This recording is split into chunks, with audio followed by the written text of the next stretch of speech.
What's the status of a second $1,200 stimulus check? Hopes that lawmakers in Washington could reach an agreement on a fresh round of COVID-19 relief before the presidential election are all but extinguished. Senators adjourned on Monday and are not scheduled to return until November 9, impeding progress on a new stimulus bill.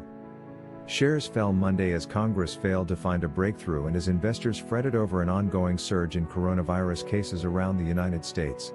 House Speaker Nancy Pelosi last week had offered a more positive outlook, saying she and Treasury Secretary Steven Mnuchin were just about there, according to Bloomberg News. Although House Democrats and the Trump administration had narrowed their differences over another stimulus package, with the latest proposal approaching $2 trillion, including $1,200 stimulus checks and an extension of enhanced federal unemployment benefits, numerous Senate Republicans had made clear their opposition to the size of the package. Mnuchin told CNBC earlier this month that a deal would be hard to get done before the election. President Donald Trump earlier this month urged Congress to pass a stimulus bill ahead of the November 3 election. That was a reversal from Mr. Trump's position earlier this month, when he pushed for a more limited series of individual measures. Republicans and Democrats disagreed on the size of the next stimulus package. McConnell said in a statement that slimmed-down proposal from Republicans, which carries a price tag of more than $500 billion, would provide funds to expand unemployment benefits, another round of the Paycheck Protection Program, financial aid to schools and funding for testing and tracing. There was no mention of a second round of stimulus checks. Pelosi had previously rejected a $1.8 trillion proposal by the White House, arguing that it did not do enough on provisions such as testing and tracing and on funding for child care.